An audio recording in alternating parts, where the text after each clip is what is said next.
Պատմեք մի փոքր Երևանի եռամարտի ակումբի կամ ինչպես բոլորս սովոր ենք ասել Tri Club Երևանի մասին, եթե դժվար չի։ Մի բառով որ կարողանամ, բնութագրել թե ինչա դառնում այդ ապրելակերպ, անփոխարինելի, քանի որ առանց դրա արդեն անհնար է նորմալ տիրապետել ինքս ինձ, ապաթիայի չտրվել, չհոգնել, չզայրանալ, օրինակ տրաֆիկից Երևանի կամ այդպես ինչ-որ մի բանից։ Ես կարծում եմ ինչ որ տեսակի կապվածություններ ու կախվածություններ բոլորս անպայման ունենում ենք տարբեր բաներից։ Դուք ինքներդ երևի հիշում եք, որ մարաթոնից հետո ընդամենը երևի մի 5 րոպե շատ ուրախ եք, էյֆորիայի մեջ եք, հետո կամաց սկսում է երևի դոպամինի իջնել,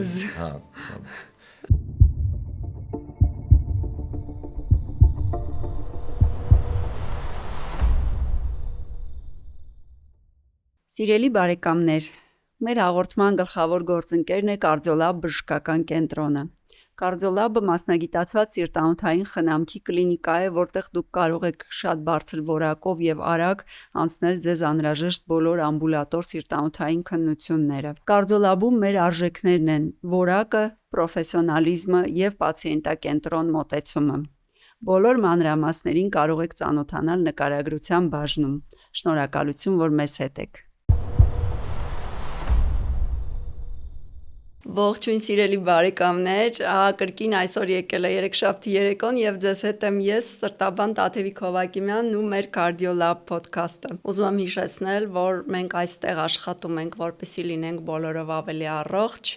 ավելի գիտակից, սեփական առողջության վերաբերյալ որոշումներ կայացնող եւ կիսող քաղաքացիներ։ Բարեկամներ, ինչպես վերջերս հավանաբար նկատած կլինեք իմ ստեղծած կոնտենտից, ես եւ ոչ միայն ես, այլ նաեւ ժամանակակից բժշկություն չափազանց կարեւորում է ֆիզիկական ակտիվության եւ մասնավորապես մարզումների դերը առողջ լինելու եւ առողջությունն ու երկարակեցությունը պահպանելու հարցում եւ հենց այդ է պատճառը, որ այսօր պատիվ ունեմ ընդունելու իմ այսօրվա հյուրին, ով Վահագն Թուխարյանն է, Վահագը Երևանի եռամարտի ակումբի համահիմնադիրն է։ Ողջույն Վահագ ջան։ Շնորհակալություն հյուր գալու համար։ Պատմեք մի փոքր Երևանի եռամարտի ակումբի կամ ինչպես բոլորս սովոր ենք ասել Tri Club Երևանի մասին, եթե դժվար չի։ Հաճույքով։ Մեր ակումբը հիմնադրվել է 12 տարի առաջ։ Հիմնականում որպեսզի կարողանանք մարզվել, կարևորելով շարժման եւ մարզվելու անփոխարինելությունը առողջ ապրելակերպի համար եւ նաեւ սպորտային թեթև հաջողություններ ցկտելով սիրողական սպորտի մեջ, եռամարտի մեջ հիմնեցինք ընկերներով եւ կամաց աճեց, դարձավ մի քիչ ավելի լուրջ, քան պատկերացնում էինք եւ հիմա ունենք լավ, կարելի ասել հաջողված ընկերների խումբ, որոնք միասին մարզվում են, միասին մրցումների են գնում եւ փորձում են իրենց օրինակով, իրենց ընտանիքների, իրենց բարեկամների, ընկերների վրա ազդել, տարածել, վարակել ապրելակերպը, որը կոչվում է եռամարտ, որը սպորտ չէ մեզ համար այնքան, ինչքան որ ապրելակերպ է։ Այնպես որ եթե կարճ պատասխանեմ ձեր հարցին,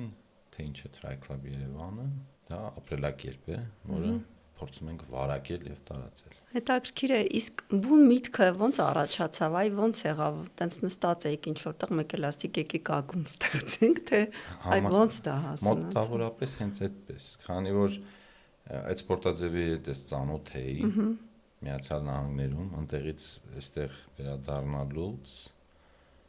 չգտա մարդիկ ում հետ կարելի է այդ մարզումները անցկացնել, որտեղ մենակով շաբաթական 20 ժամ մարզվել ոնց որ շատ դժվար է։ Այդպես ընկերներ ավելացան, որոնց հետ միասին սկսեցինք տանջվել։ Եվ գումարային քանի տարի կլինի, որ մարզվում եք։ Ակումբը 12 տարեկան, ես 19 տարի կլինի, որ ցիկլիկ սպորտաձևերի մեջ եմ, տոկունություն պահանջող սպորտաձևերի մեջ եմ։ Հեծանիվված գլող։ Գնալով այդ հեշտանումը, դժվարանումը, ինչ տեսակի էքսպիրիենսա, ինչ զգացողություններ են առաջանում։ Ժամանակի հետ ոնց է ինքը փոխվում։ Կասեմ, որ գնալով ավելի անփոխարինելի է դառնում։ մի բառով սիրելի մի բառով որ կարողանամ, հա, բնութագրեմ թե ինչա դառնում այդ ապրելակերպը, անփոխարինելի, քանի որ առանց դրա արդեն անհնար է նորմալ տիրապետել ինքս ինձ, հա։ Այսօրվա գիժ աշխարհում անհնար է մնալ սթափ, անհնար է մնալ ակտիվ, ապաթիայի չտրվել, չհոգնել, չզայրանալ, օրինակ տրաֆիկից Երևանի կամ այդպես ինչ-որ մի բանից։ Այսինքն ես ճիշտ եմ հասկանում, որ սա ոչ թե ինչ որ գիտակցական որոշում է, որ օրինակ ինձ առողջ մնալու համար պետք է այս դեղահաբը խմել, այլ ավելի շատ ինչ որ կապվածության կամ կախվածության հասնող սահմանի հասնող ինչ որ մի երևույթ է, որից նաև ինչ որտեղ հաճույք ենք ստանում։ Կախվածության էլեմենտը անպայման կա, ու սա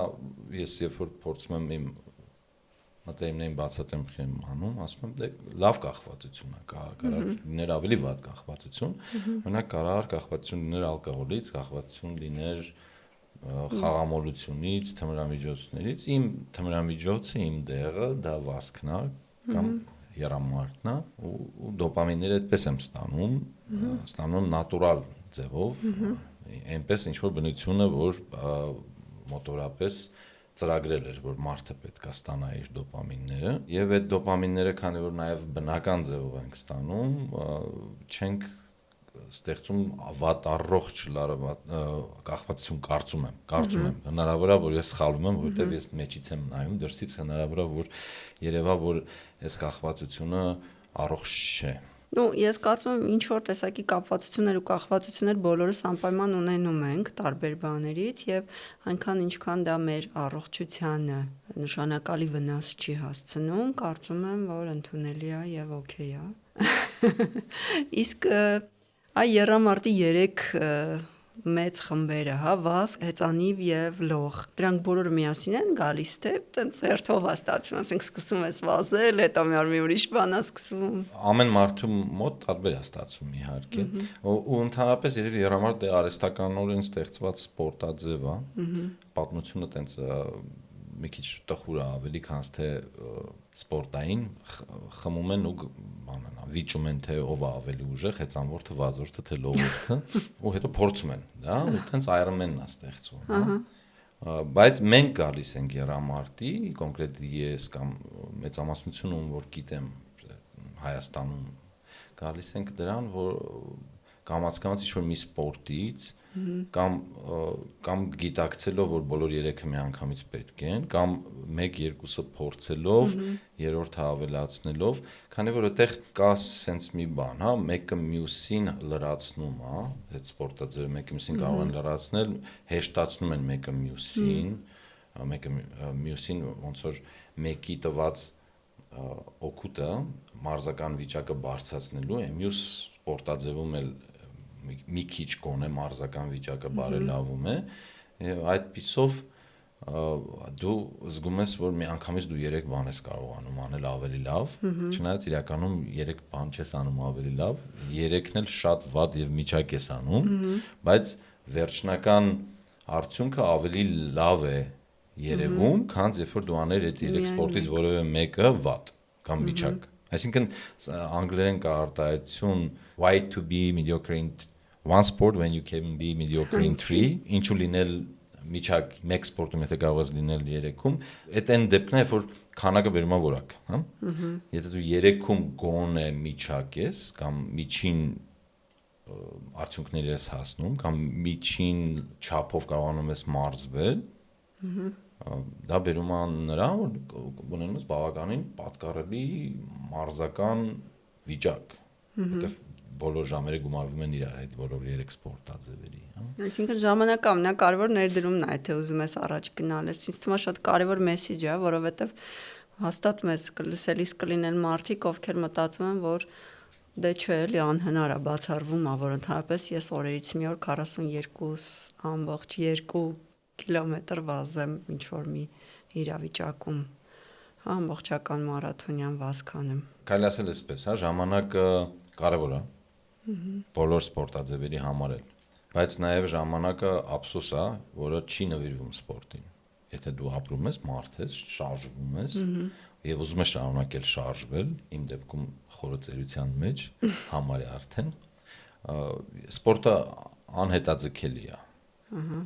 Եվ ինչքան շատ սպորտով զբաղվես, այնքան քո շանսերը երկարացնելու քո ակտիվ առողջ վիճակը շատանում է, իսկ երամարտն էլ թողում է, որ 3 անգամ ավելի շատ սպորտով զբաղվես։ 3 անգամ ավելի առողջ։ 3 անգամ ավելի առողջ դժվար, չգիտեմ ոնց է տեղ հաստատ կլինի մաշվածություն ինչ-որ այդ սպորտաձևերից։ Վնասվածքներին դեռ կհասցնենք անդրադառնալ, բայց եթե օրինակ մի հատ single message լիներ մարդկանց, ովքեր ընդհանրապես որևէ տեսակի մարզվածություն չունեն, մեր երկրում իրանք շատ են, էլի, եւ չեն էլ հավատում իրանք հաջողության տարբեր պատճառներով, որոշները ինչ-որ քրոնիկ խնդիրներ ունեն, որոշները հավելյալ քաշ ունեն, որոշները կյանքում երբեք ոչ մի տեսակի սպորտի մեջ չեն եղել։ Հնարավոր է արդյոք մի օր վերկենալ դուռը բացել, տնից դուրս գալ եւ սկսել մարզվել ու հասնել նման արդյունքների, ինչպեսին օրինակ մարաթոն վազելն կամ չգիտեմ ինչ-որ մի օր Ironman անելը։ Ես դեռ չեմ տեսել մարդ, որ ցանկություն ա ունեցել մարաթոն վազի եւ չի կարողացել վազի մարաթոն։ Երևի բացառություն կարող է եղած լինի մեկ հոգի, որը շատ ծանր տրավմա է ունեցել, չի կարողացել, անհամատեղելի է եղել իր տրավման վազքի հետ, բայց մնացած բոլորը նույնիսկ միջին ծանրության տրավմաներ ունեցող, գիրություն ունեցող, պատկառելի տարիքում լինի, թե ինչ տեսակի մարդ, որ եղել է, որ ունեցել է ցանկություն, անպայման կարողացել է վազել մարաթոն։ Նույնն էլ Ironman-ն է վերաբերում, որ ունեցել է ցանկություն, խոսել ենք դրա մասին, այդ մարդը ի վերջո դարձել է Ironman։ Բայց դա մենք էքստրիմներին գնացինք մի անգամից, հա, երամարտը պարտադիր չի, որ մարդուն ստիպի, որ այդ մարդը պետք է գնա մարաթոն վազի կամ Ironman անի։ Մարդը կարող է երամարտը ընդունի որպես մարզման modality, ինքը մարզում է այդ 3 տեսակի սպորտը սիրում է, մնում է այդ 3 տեսակի սպորտի մեջ ու չել մրցում։ Հնարավոր է զուտ առողջ լինելու համար։ Իսկ այ մարզիչ լինելու գաղափարը որտեղից առաջացավ եւ ինչա դա տալիս։ Ես ինքնակոչ մարզիչ եմ։ Վատ չի ստացվում։ Խոստովանում եմ, ինքնակոչ եմ։ Մարզիչ դարձա զուտ մեր ընկերներին, մեր ակումբակիցներին օգտակար լինելու համար։ Այդպես թեթև զբաղվելով, կամաց օգնելով, ու այնպես չի որ շատ հաջողված մարզիչ եմ ու անվճար մարզիչ եմ, էլի, եթե լավը լինեի, ինչ-որ մեկը կվճարեր ինձ դրա համար։ Ես վստահ եմ շատերը պատրաստ են, բայց վախենում են առաջարկել։ Իհարկե ես էլ չեմ ցանկանում իհարկե վճարվեմ դրա համար, բայց ի վերջո պրոֆեսիոնալ մարզիչը մի քիչ ուրիշ է, այն մարզիչը, որը տանում է դեպի պրոֆեսիոնալ սպորտի բարձունքներ, հա, օլիմպիական մեդալի։ Մենք տենց նպատակ չունենք եւ դրա համար իմ մարզիչ լինելն շատ ավելի հաճելի է, որովհետեւ ես աշխատում եմ մարդկանց հետ, ընկերներիս հետ, իրենց մարզավիճակը բարելավելու, իրենց կյանքը ավելի հետաքրքիր դարձնելու համար միայն, ու այդ քանի որ նպատակները ավելի առողջ են, քան օլիմպիական մեդալը։ Չէ՞, որովհետեւ օլիմպիական մեդալը նշանակում է ամեն ինչ շատ վատ մրցակցություն։ Հա, ամեն ինչի վրա աչք փակել, սեփական առողջության, կյանքի մնացած ասպեկտների եւ այլն, հա, մենք չենք փակում մեր աչքը։ Արդյոք միայն դա է պրոֆեսիոնալ սպորտի եւ սիրողական մարզումների տարբերությունը, թե ինչ որ մի ուրիշ երևույթ էլ կա, որ այդ երկուսը իրարից տարբերակում է, ոնց են մարդիկ կարողանում նման լուրջ արդյունքների հասնել, ինչու՞ է բանալին։ Իհարկե բանալին միշտ աշխատելու վրա է։ Միայն մեծ մասամբ տարբեր պատմությունների մասին լսելով, կարդալով, հետևելով տարբեր հաջողակ մարզիկների, իհարկե կան դեպքեր, որտեղ ժառանգականությունը կարևոր է, բայց նույնիսկ իդեալական ժառանգականությամբ անբան մարդը ոչ մի բանի չի հասնի եւ կան դեպքեր, որ մարդիկ ժառանգականությամբ գենետիկայով բավականին անտաղանդ են, այդպես ասած, տրված չեն, նվերը չի տրվել Աստծո կողմից, բայց աշխատասիրությամբ հասնում են կամ ոչ միայն աշխատասիրությամբ իհարկե լավ մեթոդոլոգիայով եւ այլ բախտել պետքա բերի, որ իրենց հանդիպի, հա, ինչ որ թիմ, մարզիչ, միջավայր, այո, միջավայրն էլ է կարևոր, բայց առանց աշխատասիրության չի գնա ոչ մի բան, հաստատ չի գնա։ Ես ասել եմ, որ մարդիկ, ովքեր որ ասենք բավականին լուրջ արդյունքներ են ունենում մարաթոնյան վազքի մրցաձևում, իրանք կարող են օրինակ տեղափոխվել, իրանց տուն տեղ թողնել, գնալ օրինակ Քենիայում ապրել, բնակվել, որպեսզի տեղում ոնց որ քենիացի ատլետներից սովորեն, թե ինչպես է իրականում մարզումը տեղի ունենում։ Կարծոք դրա մեջ ինչ որ ճշմարտություն կամ ինչ որ այդ էքստրեմն է, էլի երևի դուք հիմա խոսում եք էքստրեմի մասին, երբ որ մարդիկ փորձում են գնալ այտենց օլիմպիադայի qualify լինելու, հա, վարկանիշ ձեռք բերելու կամ այտենց շոու մի բաների ու կյանքի մնացած ասպեկտները թողում են մի կողմ, իրերը հավաքում են, գնում են Կենիա կամ Թիբետ կամ չգիտեմ ինչ են անում։ Դա իմ համար խորհուրդ է ու ես դրա մասին չեմ էլ կարող խոսամ, որովհետև դա պրոֆեսիոնալ սպորտն է, էլի համարյա թե։ Մենք ինչ որ անում ենք try club-ով, երամարտի ակումբով, մեր տունը տեղը առանց թողելու, առանց մեր ամուսնուց կամ կնոջից բաժանվելու, ապրելով մեր կյանքը մի քիչ ավելի առողջ ենք փորձում ապրել այդ կյանքը եւ հետաքրքիր։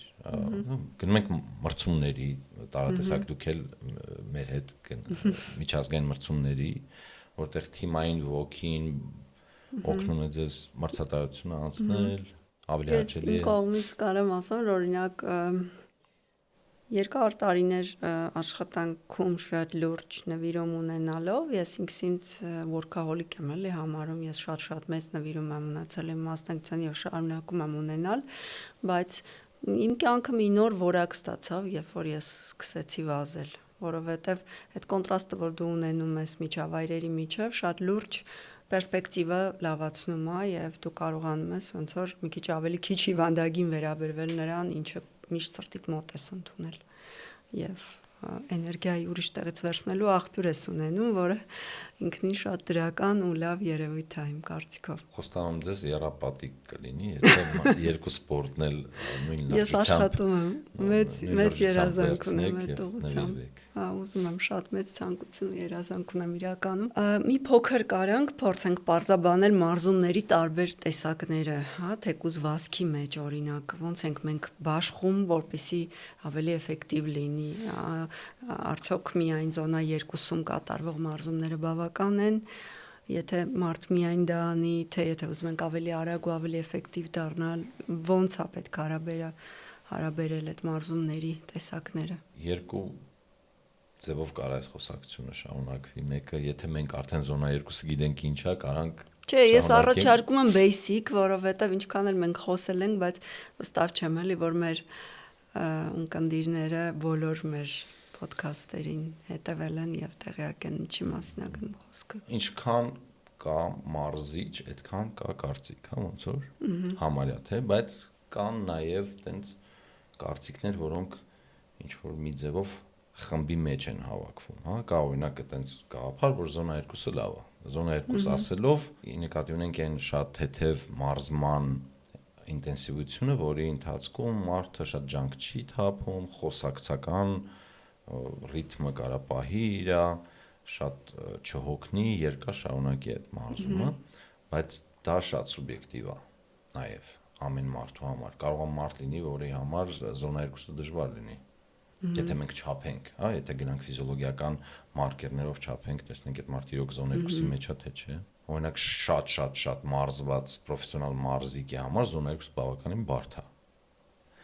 Չմարզված մարդու համար զոնա 2-ը այն է, ինչով ինքը դիվանի վրա նստած է, մեղմ ասած, համարյա շատ չմարզված է համար, շատ չմարզված է համար, հա։ Եթե մարկերներով նայենք։ Եվ կարող է շատ փոքր տարբերություն լինի զոնաների։ Հա, իր մոտ ասենք հենց ինքը դիվանից բարձրացավ, մի անգամ զոնա 5 դարձավ, հա։ Դրա համար դժվար է ասել ինչ անել, ոնց անել, ով ոնց պետք է մարզվի։ Դրա համար երևի այդ աչքը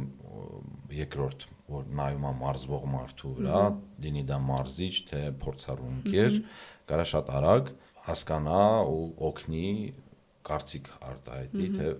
դու հիմա որ ինչ որ դու անում ես, քեզ շատ վնաս է, թե շատ օգուտ է, բայց ընդհանուր առմամբ շարժվելը օգուտ է, այդ ամենակարևորը, հա, զոնաները թողենք մի կողմ, ընդհանրենք։ Շարժվելը շատ օգուտ է։ Շարժվելը ցածր ինտենսիվության մեջ էլի շատ օգուտ է։ Ինչքան կարելի է շատ ցածր ինտենսիվության աշխատանք կատարել, այդպես ասած, լողի, վազքի եւ հեծանիվի մեջ։ Շատ ցածր ինտենսիվության վազքը դա քայլքն է, շատ ցածր ինտենսիվության հեծանիվը դա երևի հեծանիվի այդ սարքի վելոտրինաժորի վրա շատ թեթև պատտելն է, բայց դա կարաբերի ինչ որ բազային մակարդակի բարձրացման, հա, սրտանոթային համակարգի համար բարելավումներ կլինեն, բայց դուք ինքներիդ էլ շատ սիրում եք VO2 max-ը բարձրացնել որպես մարկեր երկարակացության, նաև ընդգծել եք բազմիցս, ես դեռ համաձայն եմ, որ դա կա։ Ուզոն 2-ը VO2 max-ին շատ ոչ անմիջականորեն է նպաստում, այդտեղ եթե կենտրոնանանք մենակ այդ ցածր ինտենսիվության վրա մնալուն, բաց կթողենք մի շատ մեծ շերտ օգտակար մարզումների, որոնք պետք է անել, հա։ Եթե ես մենակ երկու զոնայի մասին խոսայի հիմա, կասեի զոնա 2 եւ զոնա 5, 4.5, հա, 4.5, հա։ Եթե կարելի է որ մարդը անի մարզումներ այդ երկու զոնայի մեջ Այն արանքում ինչ որ կա, այդ բոլոր միջանկյալ զոնաներին կարելի է արհամարել ասել դրանք մոխրագույն են։ Ու իհարկե եթե դու արդեն լուրջ արդյունքների ես գնում այնտեղ կարող է այդ մոխրագույնների մեջ էլ պետք է ինչ-որ մի բաներ արվի, բայց դա երկրորդական է ավելի շատ ընդհանուր առմամբ, եթե առողջացնում ենք մարդուն, ոչ թե կոնկրետ ուղարկում ենք հաղթելու, ենթադրենք Ironman-ը, հա, որը արվում է 3 զոնայում մոտորապես։ Ironman-ը 3 զոն մոտորապես, հա, որտեվ երկար է դրա 8-ից 16 ժամ է տևում, մարդը զոնա 5-ում կարա լինի մի քանի րոպե, զոնա 2-ում անverջ, բայց անverջ զոնա 2-ում շատ դանդաղ կլինի, դրա համար մի քիչ արագ է լինի։ Քրական է, ես չէի մտածել այդ մասին։ Կարա զոնա 2-ով էլ անի Ironman։ Փաստորեն կարող է ավելի հեշտ լինի, քան մարաթոն վազելը։ Ինչ որ առումով։ Իհարկե, հա, երևի թե, որովհետև եթե 16 ժամ է Ironman-ը տևում մաքսիմալ 16 կամ 17 Ironman անողը մի անգամից ավել էլ չեր անի։ Եթե 16 ժամ ինքը տանջում է այնքան ինչքան մարաթոն վազողը 4-5 ժամ տանջում, եռապատիկը ինչու պետք է ինքը կրկնի անընդհատ տանջվել։ Այդքան տանջալից չի։ Եվ կարծում մի քիչ էլ մտածելակերպի եւ հոգեբանական դիրքորոշման հարց էլ կա այստեղ, երբ որ դժվարությունը միանգամից մեծ է գալիս, կարող է մարդը կոտրվի, բայց երբ որ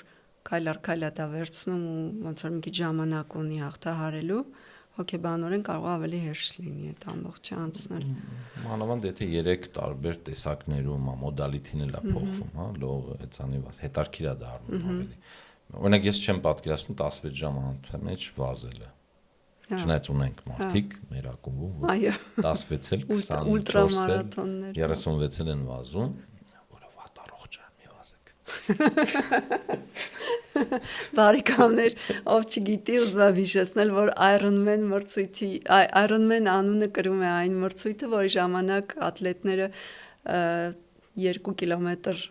լողից 3.8 կիլոմետր լողից հետո 200 կիլոմետր 180 կիլոմետր հեծանիվ են քշում եւ դրանից հետո 42.2 կիլոմետր վազում են եւ այդ ամբողջը չպետք է գերազանցի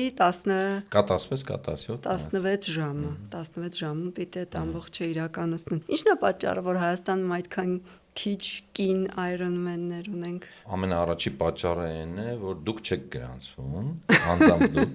բժշկուհի։ Եթե դուք գրանցվեք ու այս տարի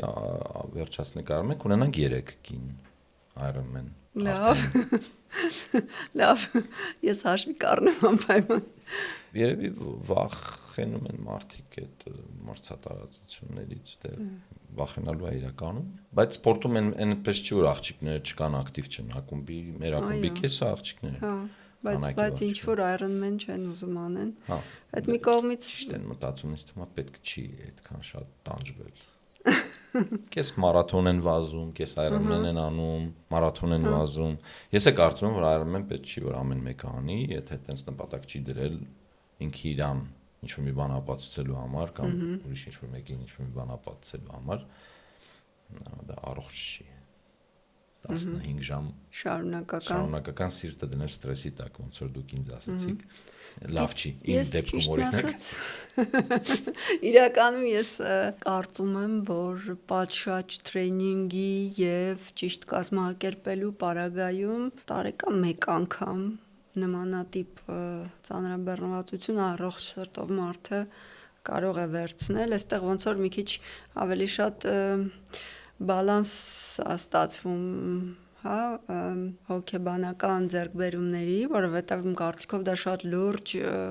կերպով կերակրում է մարդու ինքնագիտակցությունը, ինքնիր նկատմամբ հարգանք առաջացնում եւ ամենակարևորը կոտրում է վախը, որ մենք չենք կարող ինչ-որ մի բան անել։ Ես դա զգացի մարաթոն վազելուց հետո։ Մի անգամ երբ որ ֆուլ ամբողջական մարաթոն ես վազում, դրանից հետո այլևս ոչ մի դժվարություն անկախ որ ոլորտում է, առանձնապես տենց լուրջ վախեր չի առաջ։ Տագնապներ էլի միշտ լինում են, նույնիսկ կարծում եմ թե ինչ-որ մարդ կա, որը որ շատ ձեռքբերումներ ունի, անհնար որ տագնապը իրեն ուղեկից չլինի, ինձ թվում է երկուսը ձեռք-ձեռքի են գնում, բայց վախերը կարող է մի փոքր հետ են նահանջում։ Ճիշտ եք ասում, բայց դրա համար չարժի մարաթոն, Ironman անել, մարաթոնը բավարար է։ Ինքնավստահությունը ու ուժերի վրա հավատքը շատ չի փոխվի մարաթոնից դեպի Իսկ ինչի համար արժի Ironman անել։ Այդ չգիտեմ պատասխանը։ Բայց դուք արել եք, չէ՞, քանի անգամ։ 10 անգամ։ Բայց չգիտեմ ինչի համար եմ արել։ Դից ուղղակի ուժեղ ցանկություն ա եղել անելու ու արել։ Հետաքրքիր է եղել առաջ անգամ կարող եմ թե չէ, իսկ դրանից հետո արդեն դարել է սովորություն։ Ուրախ եք որ արեցիք։ Դուք ինքներդ երևի հիշում եք, որ մարաթոնից հետո ընդամենը երևի մի 5 րոպե շատ ուրախ եք, էյֆորիայի մեջ եք, հետո կամաց սկսում է երևի դոպամինի իջնել, հա։ Ու հետո հաջորդ օրը շատ ավելի դժվար է, քանի որ ոնց որ արդեն դատարկություն։ Շատ ավելի հետաքրքիր է մարաթոնի կամ Ironman-ին հասնելու ճանապարհը։ Քան հենց ինքը։ Մրցումը կամ մրցման արդյունքը, մեդալը, հա, մեդալը ամենաանհետաքրքիր մասն է, ամենահետաքրքիր մասը ճանապարհն է, որ անցնում ես, հասնում ես դրան, որովհետև դա քեզ տալիս է այդ վստահությունը, որ դու կարող ես ամեն ինչ անել։ Դա ինքը դժվար է, հա, անդադ պետք է մարզվել, երկար ժամանակ նվիրել դրան, եւ հետո կյանքում մնացած բոլոր պրոյեկտներ լինեն դրանք, նվիրում լինի ինչ-որ մի ուրիշ գաղափարի, որտեղ իրոք նվիրում է պետք, այդ նվիրումը ստացվում է։ Ուժ կարողանում եք գտնել ձեր մեջ։ Հավանաբար դա պատճառը հենց որ կոչվում են տոկունության մարզաձևեր, որովհետև տոնց լուրջ տոկունություն են, էլի սովորացնում, այսինքն ես ճիշտն ասած երկար մտածել եմ այդ գաղափարի շուրջ, ու ինձ թվում է որ դժվար է եղել է մտքում որոշում կայացնելուց հետո քայլ անելը։ Իսկ այս տրեյնինգը սովորացնում է որ քայլեր անես անկախ քո կարգավիճակից, այսինքն հիվանդ ես, առողջ ես, տրամադրություն ունես, ուժեղ ես, թույլ ես, միևնույնն է այդ պիտի այդ մրցումը տեղի ունենա եւ դա քեզ ստիպում է որ դու ուժերդ հավաքես ու ներկայանաս մարզմանը մանավանդ մարզմանը որովհետեւ հենց ինքը մարաթոն վազելը կամ Ironman վերջացնելը շատ դժվար չի, եթե դու պատրաստ ես։ Պատրաստվելն է դժվար, առավոտյան 6:30 զարթնելը, լողավազան գնալը, առավոտյան 6:30 զարթնել, գառնի հեծանիվով գնալ, հետ գալը եւ այլն, այդ ամենաավելի դժվար է օրի վրա կրկնելը, քան հենց ինքը մրցումը։ Մրցումը վերջո գնում ես հաճելի ժամանակ ես անցկացնում, մի քիչ տանջվելու։ Հատկապես եթե լավ մարզում ես ունեցել, չէ՞, լավ մարզավիճակում ես գտնում, մրցումն ինքն իրանով կարող է շատ ուղղակի հաճելի լինի։ Մի քիչ շատ նման է կյանքի փիլիսոփայությանը, ճանապարհն է կարևոր, էլի ոչ թե վերջում այն որ գնալու ենք։ Իսկ ի՞նչ է դիսցիպլինան այդ կոնտեքստում։ Ամեն ինչ։ Ինչ է տալիս դա։ Ուզում ենք հասկանալ դիսցիպլինան հենց սպորտի մեջ, ինչա տալ թե ընդհանրապես։ Եթե հենց սպորտի մեջ բարձա որ դիսցիպլինան, աշխատասիրությունը դա արդյունքն է, այո։ Իսկ հետո դա նաև խաչաձև փոշոտվում է, այդպես ասած, կյանքի մնացած բոլոր հարթությունների վրա, նույն դիսցիպլինան, տոկունությունը, ստոիկ լինելը, հեշտ ընդունելը դժվարությունները եւ դժվարությունները սիրելը։ Դժվարությունը սիրելը առանձին արվեստ է։ Միանշանակ։ Օրինակ հիմա շատ տարածված այդ cold plunge-երի երևույթը, որ ոնց որ համացանցում բում է ստացել, ինչ կարծիք ունեք դրա մասին, որ նա դրա տակ թաքնված ֆիզիկական եւ հոգեբանական Ֆիզիոլոգիականը չգիտեմ, դուք պետք է ասեք, երևի կարդացած եք կլինի։ Ֆիզիոլոգիապես ես ինչքան որ հետաքրքրվել եմ, չեմ տեսնում սրտի համար, սիրտանոթային համակարգի համար էական լուրջ բենեֆիտներ ես այդտեղ չեմ տեսնում, ընդհակառակը ստրեսային ռեակցիա է ակտիվանում շատ արագ եւ շատ անսպասելի, որը սրտի համար այդքան էլ սիրելի չէ, բայց կարծում եմ հոգեբանական էական բենեֆիտներ ունի, որովհետեւ ամեն օր այդպես կոփվելը բերում է ավելի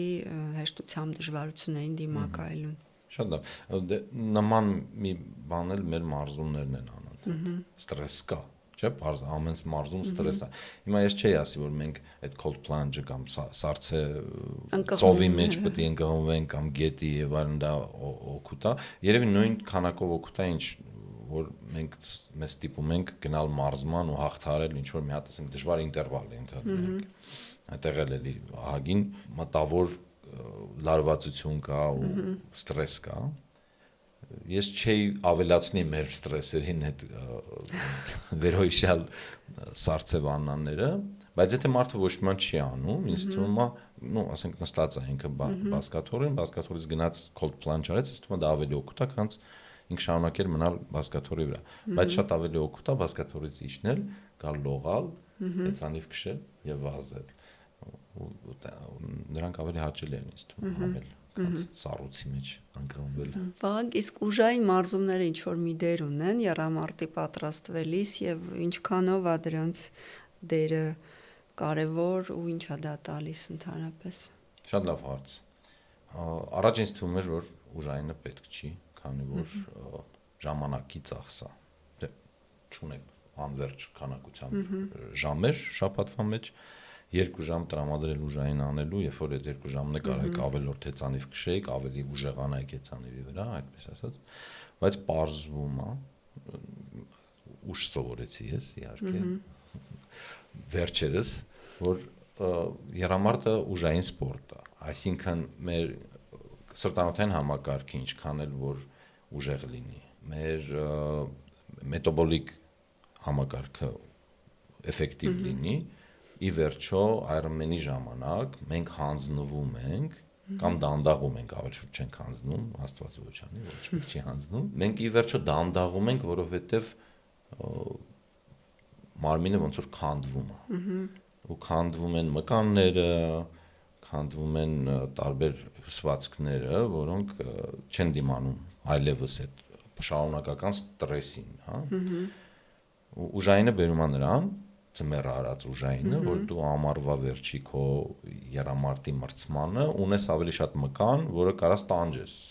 Էներգիայի բալանսը, հա, ոնց որ էներգիայի դեպոյ է մկանը հանդիսանում։ Էներգիան այդ անպայման, հա, միտոխոնդրիան այնտեղ ապրում ինչքան շատ եւ այլն, բայց էներգիայից զատ մկանը, ուժեղ մկան ու դիմացկուն մկանը ավելի երկար է քեզ ծառայում այդ 16 ժամ իրան սպանելուց, հա, մենք սպանում ենք մեր մկանները, միկրո տրավմաներ ենք ստանում եւ այլն, հա, ավելի շատ ռեզերվ է մնում, ավելի շատ է մնում շարժվող շարժիչների, այդպես ասած, շարժիչների բանակ, հա, յունիտներ, մոբայլ յունիտներ, որոնք կարելի է օգտագործել։ Իսկ միայն շատ լավ աերոբիկ համակարգ ունենալ, շատ լավ սրտանոթային եւ էներգետիկ համակարգ ունենալը կարա բերի նրան, որ դուք շատ լավ վազեցիք, ենթադրենք մարաթոնի առաջի 30 կիլոմետրը, հետո վերջ 10 կիլոմետրի ընթացքում քառագլուխ մկանները հանձնվեցին։ Չկան այլևս վերջ, ինչքան ուզում եք շատ լավ շարժիչ ունենաք, երբ որ թափքը չի աշխատում, չկա, մեքենայի մնացած մասերը քանդվել են, մեքենան առաջ չի գնում։ Ուժային շատ կարևոր է։ Հա, իսկ որևէ հիմք կա նրա մեջ, որ շատ մարզիկներ մարաթոն վազելիս ցավազրկողներ եւ հակաբորբոքի պրեպարատներ են օգտագործում, ցոք դա օգնում է թե իմաստուն։ Երևի մրցման ժամանակ հնարավոր է որ կարելի է դա անել։ Ես էլ այդ մեղքը ունեմ, ես էլ եմ արել վերջի անգամ ցավազրկող եմ ընդունել, որտեղ Ironman-ի ժամանակ անհնար էր ոտերս այն վիճակի ջարդված էին, որ դիսկոմֆորտից կարող կանեի ուղակի ցավից։ Բայց մարզման ընթացքում խոր չեմ տա որևէ մեկը ցավազրկող օգտագործի, որտեղ մեր մարմնին չենք լսում։ Մարմինը անընդհատ ասում է, որ ես ինչ մասս ցավում եմ, դա երևի թե պետք չի շարունակել տրավման խորացնել։ Ցավի վրա չմարզվել։ Իմ փիլիսոփայությունը այդպեսին է։ Ցավի վրա չմարզվել։ Եթե ցավը մկանային չի, մկանային հաճելի հոգնածության ցավ, հա, ուրիշ ցավ է, որ մենք գիտենք, որ հոգնածության ցավը չի։ Ինչ որ մի բան ճղվում է, ինչ որ մի բան պետք է որ այա ջարդվի, հիմա պետք չի իհարկե ջարդել, որովհետև տրավմա ստանալը համ վատ է, որովհեև Հետո մեր կյանքը ինչ որ ձևի ավելի դժվար է դառնում, համ էլ չենք կարողանում մարզվել։ Իսկ երբ որ չենք կարողանում մարզվել, ավելի վատանում է մեր վիճակը նաև հոգեբանական տեսանկյունից, հա։ Ես օրինակ երբ որ 2-3 օր չեմ մարզվում, անտանելի մարդ եմ դառնում, ընդհանրապես։ Տանը ինձ աշխատում են այլևս չտեսնել։ Ու քշում են մարզվելու։ Քշում են մարզվել։ Մի փոքր կուզեի խոսեինք այդ running gear կոչվածի մասին, այսինքն կոշիկների տարբեր տեսակներ կան, բազմաթիվ սպորտային կոշիկներ կան, որն է դրանց դերը, արդյոք դա իրականում այդքան կարևոր է, թե դու ինչ կոշիկով ես մարզվում այսօրվա ժամանակակից վազքի մշակույթում, թե ամեն դեպքում այդտեղ չափազանցված է եւ ինչ որ բիզնեսի էլեմենտ կա եւ շատ չարժի դրա վրա մեծ ուշադրություն դնել։ Նայեք, եթե նայենք պրոֆեսիոնալների համար անպայման այդտեղ կոշիկների տարբերությունը ֆանտաստիկ մեծ կարա լինի, մարաթոնի մեջ կարող է 2 րոպեի տարբերություն տա, որը կարա բերի 2 ժամից պակաս։ Ինչպես Կիփչոգը մի անգամ վազել է, բայց ոչ իսկական մարաթոն։ Այդտեղ պլաստիններ են օգտագործում carbon fiber-ից, հա, որը որ օգնում է էներգիան վերաօգտագործել են էներգիան, որով խփում եք դուք գետնին, դա օգտագործել առաջ մղել ձեզ։ Սիրողական վազորդներին մեզ, ովքեր չեն գնում աշխարհի ռեկորդ խփելու, այդ կոշիկները համ օգտակար են, համ վնաս են։ Որոշ դեպքերում օգտակար են նոր տեխնոլոգիաներով ստեղծված կոշիկները շատ ավելի փափուկ, ավելի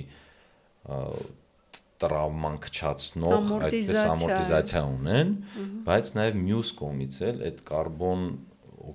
ունեցող կոշիկները կարող են ստրեսը շատացնել մկանային որոշ խմբերի վրա։ Առաջ մղելուց։ Նաև մինիմալիստ են լինում որոշ կոշիկներ, որոնք շատ արագ են, որոնք կարան ջարդեն ձեր ոտքերը, հա։ Ես օրինակ քաշով այդքան թեթև չեմ, ինձ այդ մինիմալիստ կարբոնով շատ արագ կոշիկները 10 կիլոմետրից հետո արդեն սկսում են ցավացնել, դիսկոմֆորտ առաջացնել։ Բայց իհարկե լավ կոշիկ է պետք վազելու համար։ Այս ամենը ասեցի, բայց անպայման շեշտեմ, որ եթե սկսում եք վազել, ուզում եք վազել ու կոշիկը վազքի չի, ինչ որ մի հատ ենթադրենք գեղեցիկ կոշիկ է, ինչ որ մի գեղեցիկ բրենդի, ու ինքը վազքի համար հատուկ ստեղծված չի, դժվար թե նա այդ կոշիկը ձեզ օգուտ տա, կարող է նաև վնաս տա։ Ինչ-որ մի նախընտրելի բրենդ ունեք, որից միշտ օգտվում եք։ Ճապոնական բրենդերն եմ սիրում, Mitsuno, Asics, այդ երկու բրենդը շատ եմ սիրում, փորձից ելնելով, ոչ թե իրենց դիզայնի համար, այլ իրենց կոշիկները ինձ երկար են ծառայում ու ոնց որ ինձ խնայում են։ Մի փոքր էլ խոսենք վնասվածքների վերաբերյալ, որովհետև ինձ թվում է վնասվածքները անփոխարինելի, անխուսափելի, երևի թե ինչ որ չափով ուղեկից են բոլոր մարդկանց, ովքեր որ պատկերացնում են իրենց կյանքում սպորտը որպես մշտական ուղեկից։ Այն ինչ անել, որպեսզի դրանցից խուսափել, գոնե մի 2-3 օգտակար խորհուրդ, որ կարելի է անել։ Շատ լավ հարց եք տալիս։ Տաթև ջան, շատ լավ ու սա ամենակարևոր բանն է ինձ թվում է բոլոր սպորտով զբաղվողների համար, բոլոր սպորտերով զբաղվողների համար, որ վնասվածքը պետք չէ ստանալ։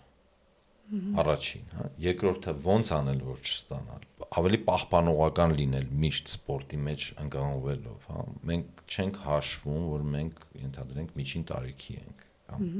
պատկառելի տարիքի ենք, կամ թեկուզ ցանկացած տարիքի ենք եւ փորձում ենք սկսել ինչ-որ մի բան անել, շարժումներ, ինչ-որ մի մարմնին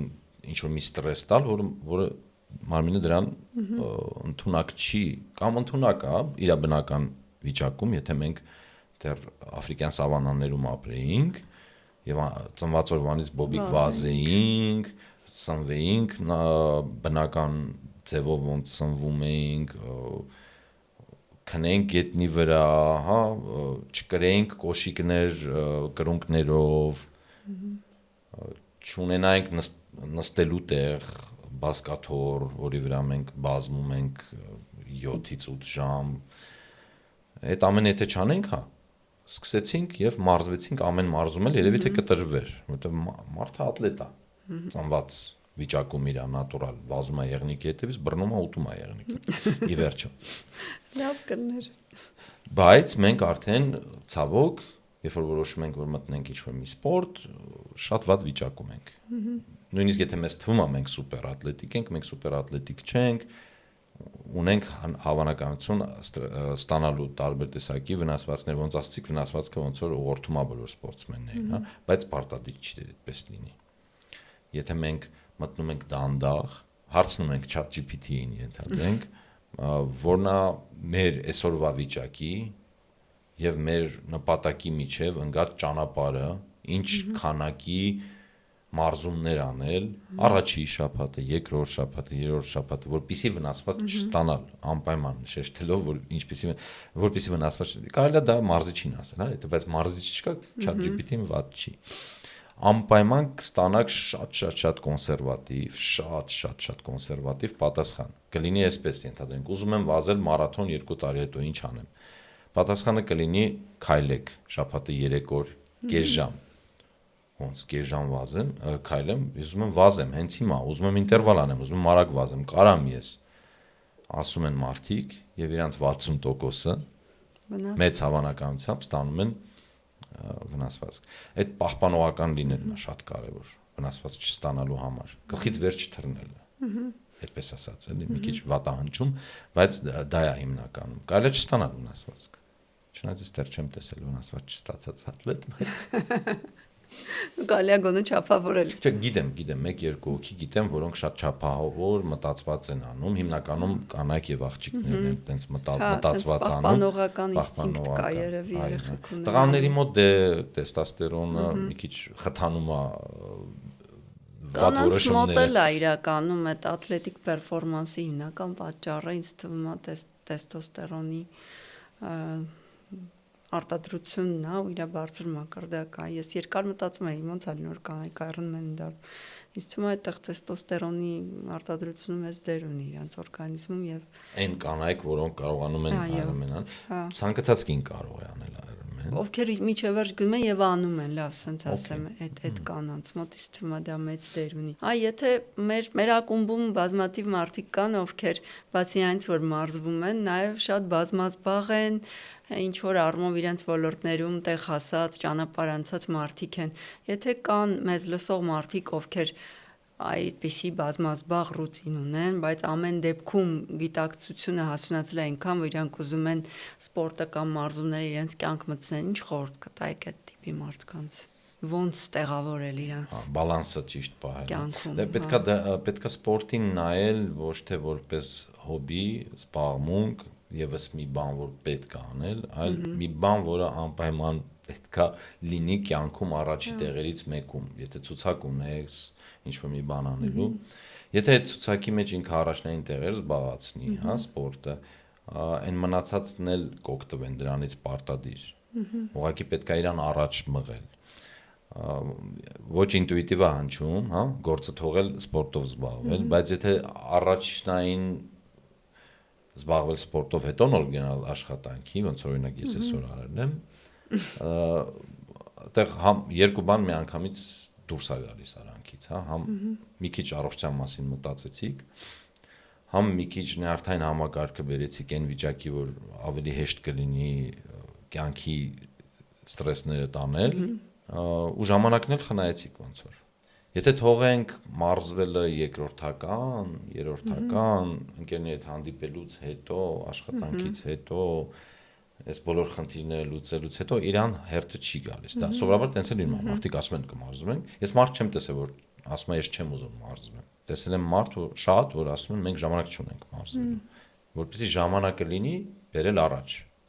Ժամանակացույցի մեջ։ Մարզումը գնում է ամենաառաջինը։ Միջև ձեր հեռախոսը միացնելը, եթե հնարավոր է։ Վերաբերվել որպես մի բանի, որը պարտադիր է, ոչ թե ցանկալի, ասենք օրինակ քնելու նման կամ առավոտվա լվացվելու պես։ Ատամները լվանալու։ Եթե առավոտը չեք լվացվում, սպորտ էլ պետք չի անել։ Okay։ Մի վերջին խորհուրդ, որ կուզեիք տալ մեր ունկնդիրներին իրանց կյանքը մի քիչ դեպի լավը տանելու համար։ Կարծում եմ գտնել այն թույնը, որը ձերն է, բայց ձեզ չի սպանում։ Ու դա եթե մտածեն, կարծում եմ կլինի սպորտը այդ թույնը, ուղղակի կարող է ուրիշ թույն է, կարող է մարդը ավելի շատ թույն ասելով նկատի ունեմ այն դեղը, որ ձեզ լավ վիճակի մեջ է բերում, հա, էնդորֆինները, դոպամինները բարձրացնում է։ Կարող է մարդը դրան հասնի, ենթադրենք երգելով, հա։